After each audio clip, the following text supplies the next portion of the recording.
Coming up on today's podcast, a bit of this. Well, we could do some follow-up pie charts if data becomes available. Pie man, you're the pie man.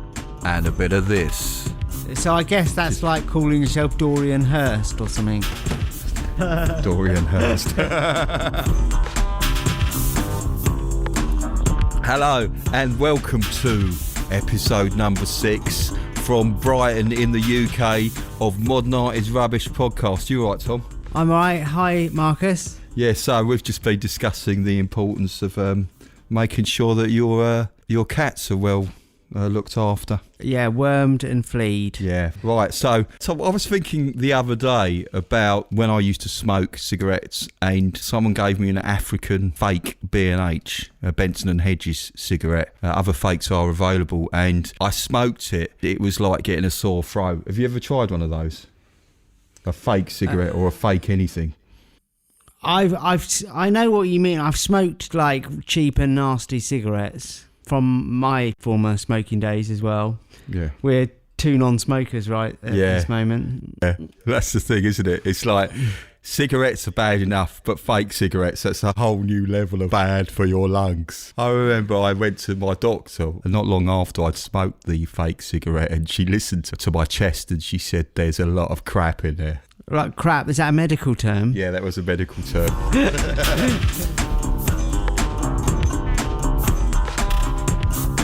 So, I noticed a story that was in the press. There's a gallery in the south of France that's just found out that 82 of its 140 paintings are forgeries. It's a state-run gallery that's dedicated to the artist Etienne Terrasse. Etienne Terrasse is an artist who's painting around the early 20th century and the late 19th century. He does a lot of landscapes. I mean, 82 out of 140, that's a big chunk of fakes. It's almost like the real ones, they're in the minority. Yeah. I mean, you know, on a pie chart, that's a bigger chunk, isn't it? Yeah. I don't want to get too mathematical on the podcast. Create a pie chart for the... I mean, they must have been good fakes to be displayed in a gallery like that. You say that, but there was an art expert, Eric Focada, and he noticed that some of the buildings in the pictures were actually constructed after the death of the artist in 1922. That is a shame, isn't it?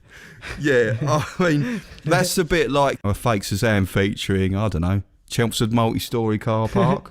That sounds quite interesting. Yeah. Well, Chelmsford multi-storey car park is very cubist. And also, I mean, this might be a giveaway sign. He walks up to these paintings and notices a few anomalies in the artworks. And he puts his glove, goes up to one of the signatures.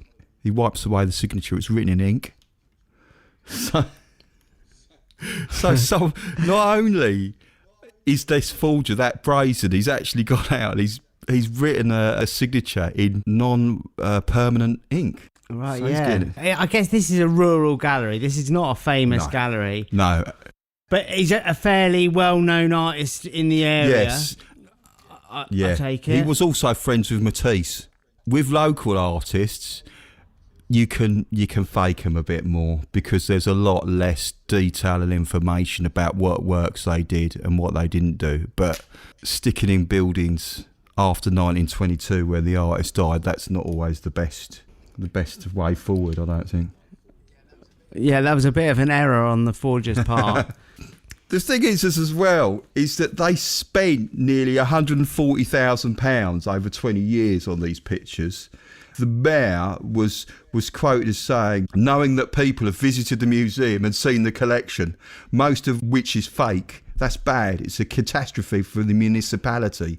He's quite upset. I mean, if you went to that gallery and you were told that most of them were fakes, would you be upset? I no, I don't think so. Well, I'd be going as a tourist, wouldn't I? But I guess for the gallery owner, it's his livelihood and he probably quite cared a lot about this collection of paintings. On the plus side, he's got a lot of publicity out of this story for his town and his gallery, even though it might be negative, but you know what they say about publicity. Well, yeah, it's all publicity is publicity. So what's going to happen with all these fakes? Are there going to be like criminal proceedings, or what's the follow-up to this news? The thing is the police are investigating them at the moment. Eventually, after the crime has been investigated and probably prosecuted, most fakes end up being destroyed because they can't be allowed to be in circulation in case someone tries to pass them off again. If we get any more information on that in the future, I will follow it up in future podcasts for people.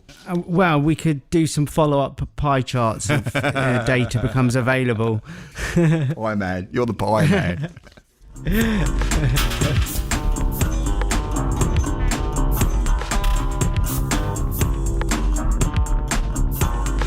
You know, it's interesting we're talking about fakery. There's always been fakes. Even Michaelangelo has produced fakes. He's produced fakes of other artists. Yeah.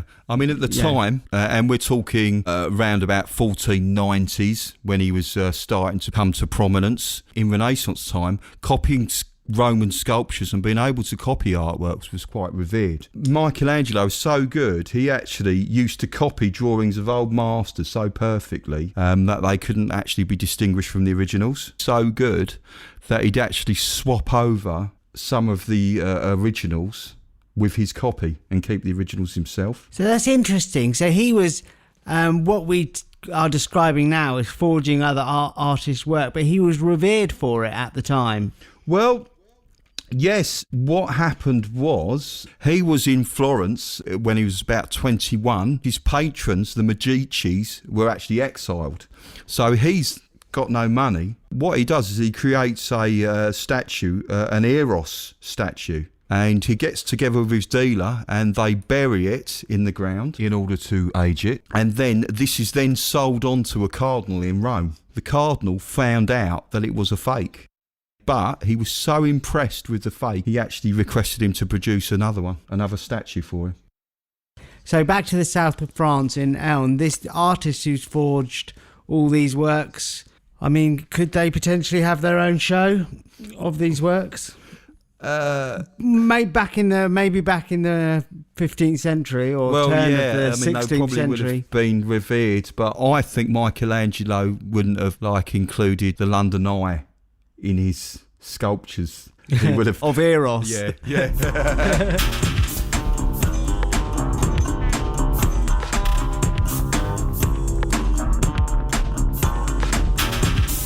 On to a more modern forger that I've picked. The subject of forgery is massive, so I've just picked a kind of small selection, and I'm sure this is a subject we'll return to soon. Elmair de Hori, and he was born in 1906 in Hungary. And something I'd like to start off by mentioning was he was actually gay and Jewish. So you can imagine the early part of the 20th century, you're going to have to keep that very quiet. And as Jews were persecuted before even the Second World War, and also being gay would have presented a lot of issues as well. So he would have had to learn to bluff and lie in order to get by in certain circles. So did he study painting at any establishment? No, he studied it in Hungary, age 16, just training, and then he moved to Paris in 1926. Now, Paris again was still quite an important hub for art around that time. It was a swinging place, wasn't it, in the 1920s? Yeah, very, very much so. So he didn't actually get into art. To get by, he decided to do check fraud, counterfeiting documents, and he used to pretend to be aristocracy. I assume you get into certain bars and restaurants. Yeah, I guess check fraud and those they're a good build up. If you want to get into art forgery, it might be a good place to start. Yes. Also, apparently he pretended to be from an aristocratic background. I suppose if you say I'm from the aristocracy, people will think that your check is less likely to bounce. Yeah. So he's lived in Paris. He hasn't really done anything. And then, of course, the Second World War happens.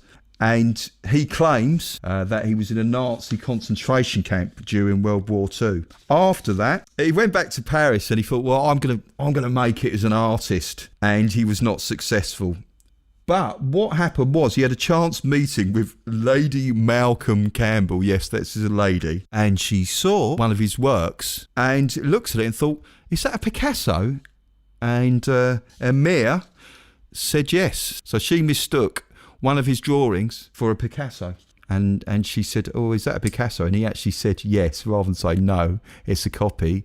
And she bought it from him. So he got an idea then that maybe he could make a few more and sell them. Brilliant. Yeah, so he went round Paris and he sold a lot of works. I think the thing is you do what you can to survive, and he was a hustler.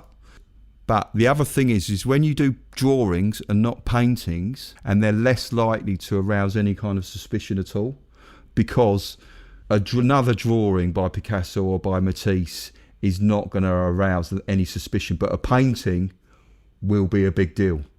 Have you ever tried yourself? No, I've done drawings of Da Vinci, and I'll put one on the site so people can see. I'll probably use it as a logo, but I don't think I could con anyone. I could probably con someone. I could probably fool a short-sighted child into believing it was a Da Vinci, but. So they'd be devastated after they've left Specsavers.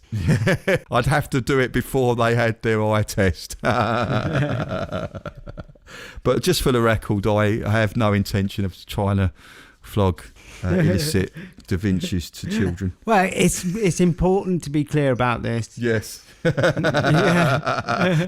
So the thing is Mair then, he goes to America, because America is very, very hungry for art.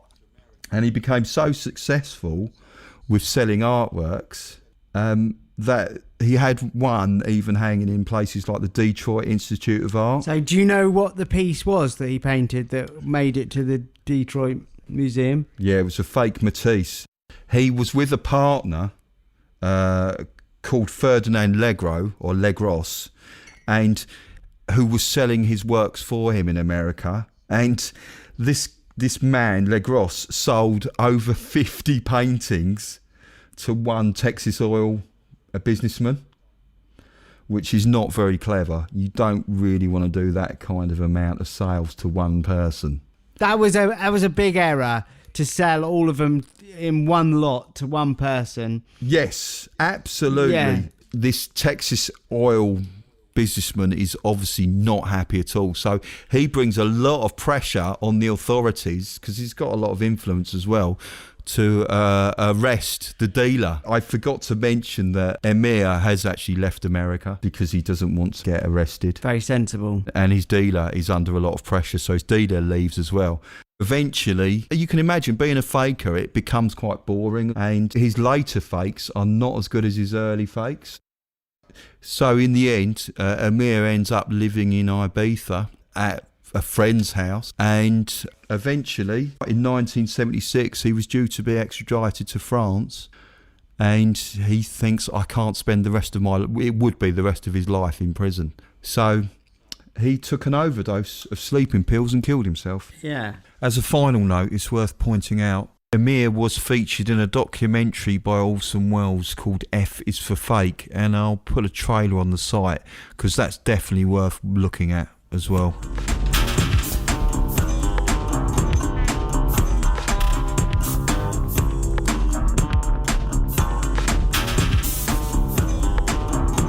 This is a story from 1998, from the early days of eBay. I was looking up about eBay art.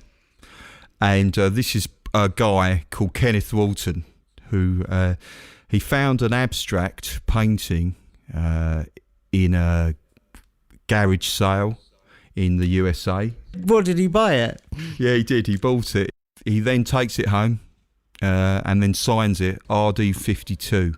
I think in his mind he was making it look like a Richard Diebenkorn painting. Richard Diebenkorn?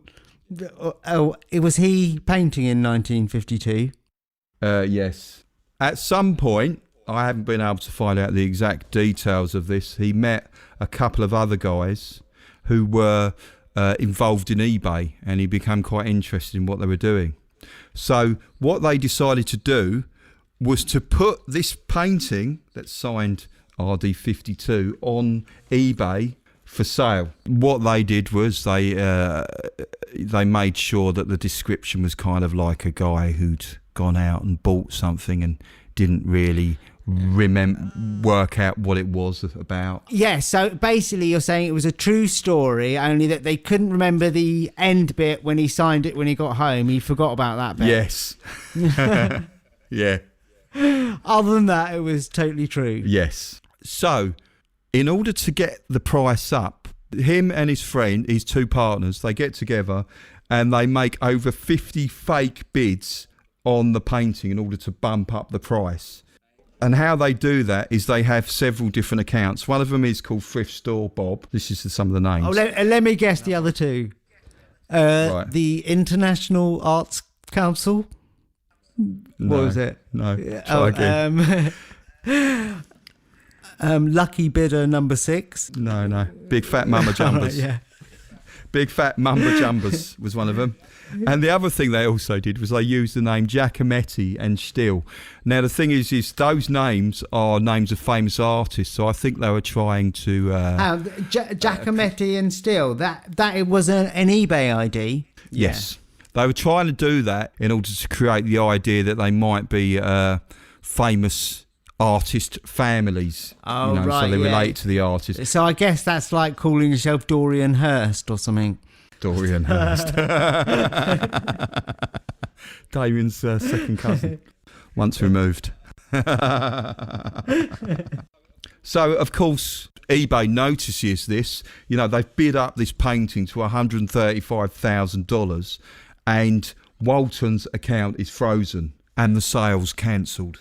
Now, you can imagine $135,000 Diebenkorn painting attracts a lot of interest from dealers, from the art market, because it's on eBay, and eBay's quite new at the time. And and the famous cousins of the bidders as well might have got interested. Yeah. Grandson of Giacometti, yeah.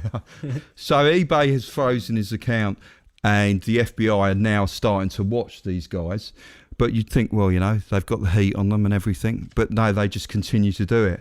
And so from 1998 to May 2000, they made several fake shield bids on over 1,100 auctions. So, of course, eventually they're arrested. Now, I've only been able to find information on what happened to Kenneth Walton. If I find other information on what happened to the other two guys, I will put that on the website, on the notes, so you can find out. So they were arrested on charges of placing over 1,100 shield bids.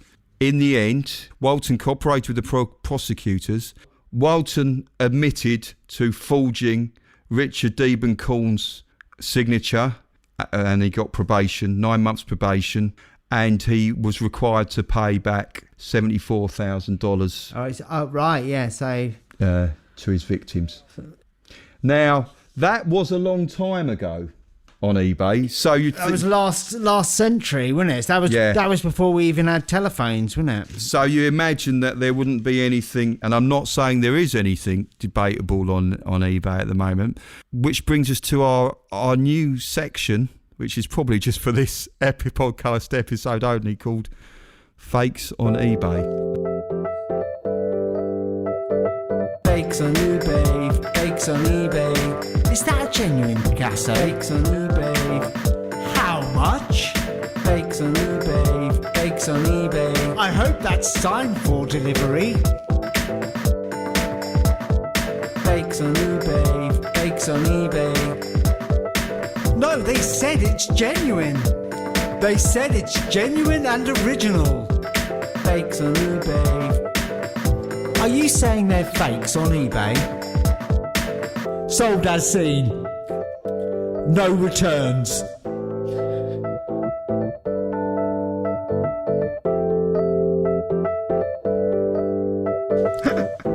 Right, so the first ones, Tom, if you'd have a look The first ones I went on to eBay and I was looking for some. I thought Picasso's quite a popular guy to pick, and as we discussed previously, Emir, he used to draw Picasso and draw Matisse, so they're quite popular. People listening to us now, you can go on the website and we've got the actual pictures that we're talking about. They're actually up there. So these are live auctions on eBay at the moment? I found them like the last 2 days. Oh, right, yeah. So these are live auctions on eBay as we speak? Yeah, they won't be there by the time this goes out, so you think these things come up and they go very quickly. That is the nature of eBay, I guess. Yeah. Now, the one I found, going on an auction site that I'm not going to name. eBay. I didn't say that, no. Other auction sites are available, and I'm sure you can get similar works from all other auction sites. And disclaimer, this sketch is called A Certain Auction Site, Fakes on a Certain Auction Site. So, the first one we are looking at is the head of a bull. And it says here it's a Picasso signed watercolour head of a bull. Now, looking at it, Tom, I don't know what you think, but this doesn't look like watercolour. That's my first alarm bell that's rung. Yeah, well, it certainly looks suspiciously like felt tip on paper style watercolour. Have you also noticed that if you look at the head of Matisse as well, it looks like it's done in a similar style, should I say, with a similar medium. I'm not going to be prepared to go as far as you and say felt tip, Tom. I'm going to similar medium. It does look suspiciously like it's another classic felt tip on paper type drawing.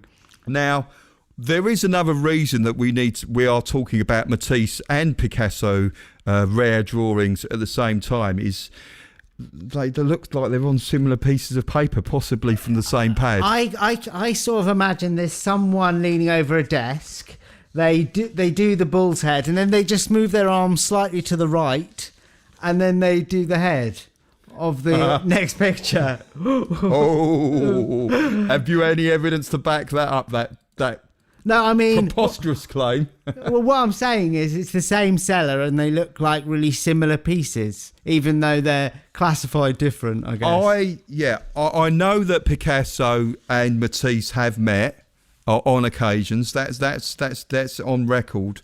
But my question is, did they use the same pad and pen to do drawings? That's together? it. You've got it. It was the same pad and pen.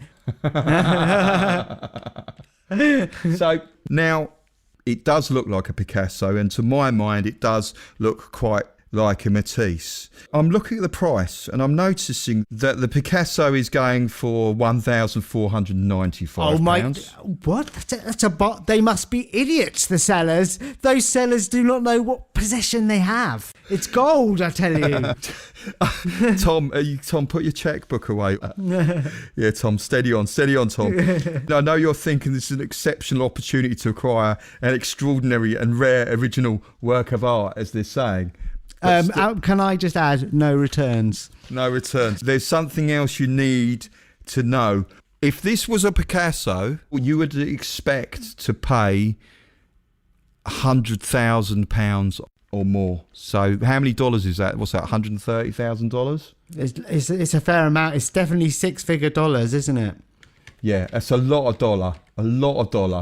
So my question is, it's only for £1,500. Or about $2,000? Yeah, it's about right, isn't it? Why is it so cheap? Now the thing is it says there. They must be idiots, Marcus. They must be just total divs. So you're thinking that we should go in and we should just buy it? Well, it does say that it's a rare, original, and vintage piece, does it not? Yes, it does, Tom. But I have to stop you there. And I know you're getting excited and you really are starting to look like you're going to buy this. I have to say, it's got no provenance. Yeah, but, you don't... It's a painting, isn't it? Yeah, it's got no paperwork with it at all. So the point is if it doesn't have any paperwork, then it's not worth anything. It's only worth it as an image. So how much would you pay for that as an image? Well, it depends. If for an extra 500 quid they could provide the bit of paper provenance, then maybe. What do you mean, a certificate of authenticity? Yes, exactly. Yeah, but again, I have to say a certificate of authenticity means nothing. It's rubbish. Unless it's by the people that actually produced the print, the gallery, or say, for instance, like if you buy a Banksy, you have to make sure it's from pest control. They're the people that officially produce the documentation. Fakes on eBay, fakes on eBay. But does it have a certificate of authenticity? On to the last one. We've got a very rare one. It's a Pablo Picasso, a 1940s original cubist drawing of a Minotaur, signed, reduced. So this one is amazing. I don't know if you can see the incredible discounts that this has on it. It's very rare you get Pablo Picasso discounts. Yeah. Now, from the Greek myths, when I think about the Minotaur, I think about a half man, half bull, and he's quite a terrifying creature. Yeah, but I mean, it does look a bit like what you might expect a discounted Picasso to look like. Yes, but does he look like a scary Minotaur? Does he invoke the fear of the Minotaur? I'm saying it's discounted because it's such a shit picture. It's the sort of picture someone would draw at school on their pencil case.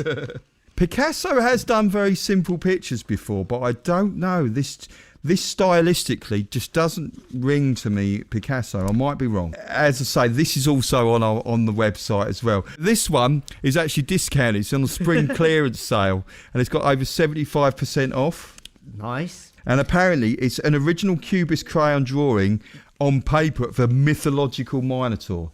I don't know if there's a real Minotaur, but this is a mythological one. It's funny it's on discount because there's this artist just outside Brighton who's got his own little shop and he's discounting his works at the moment. So maybe it's just a time of the year thing. Yeah, well, I mean, but this is quite incredible because according to this, it's got 80% off spring sale week and it's now just $3,125 and it's been reduced by $13,000. Yeah, but I've got to ask. It doesn't have provenance. It has no certificate. Oh, no certificate of authenticity or provenance. But it says here, serious buyers, please email us for the provenance. Oh, you can email for the provenance. Yeah. So can you get an email of provenance? No.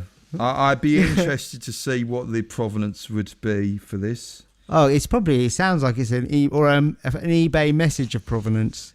Provenance would be a paper trail going back to Picasso. So like a bill of sale from Picasso to the person who owned it first. A fingerprint? A Picasso fingerprint? I mean, that's brilliant. If there's a fingerprint of Picasso on a painting, that's pretty good provenance. Other provenance could be the fact that it's been shown in a gallery sale and there's a photograph of it. Even a photograph of this picture with Picasso. Yeah, a selfie, Picasso in the picture. Yeah, a Picasso selfie.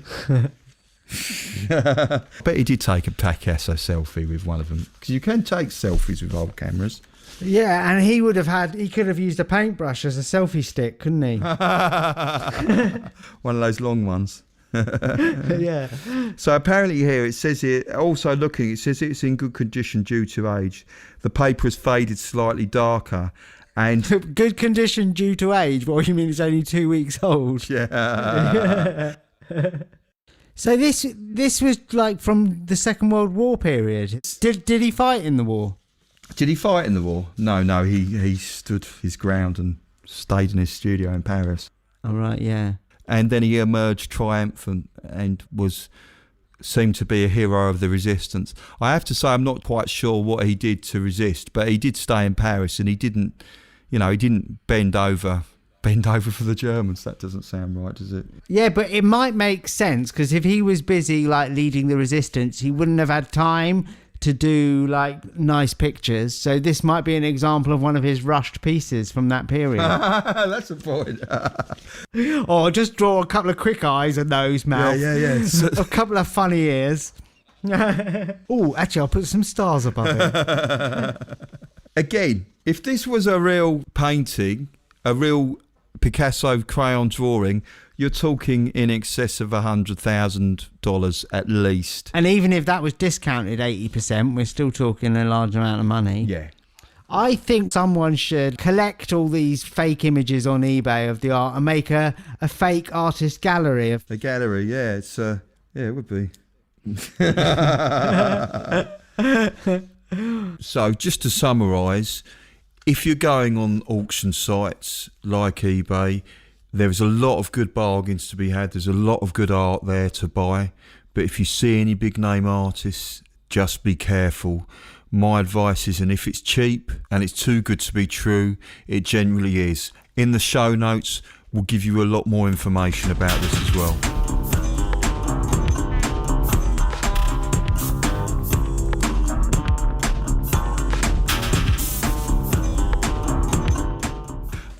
So anyway, anything to add? If people would like to email us on info@modernartisrubbish.com. That's info@modernartisrubbish.com. If anyone would like to create their own fakes, like better than the ones we've talked about, or just want to have a go at it, send us your versions. Oh, excellent. Yes. Make sure to include the signature. And yeah, and we want a certificate of authenticity. If you are able to get fingerprints of dead artists, that would help. And make sure the fingerprints are on the work. Also, we've got a Facebook page, and you can visit us at modernartisrubbish.com. Okay, I think that's it for this week on fakes. So we just got our buys then. Any buys? Oh, well, I suppose, yeah. All right then, bye. Bye. That's all right. I've got a lot there. I've got a lot. I think I can make something. So is that everything? Have we covered everything? Good stuff, Tom. Hold on.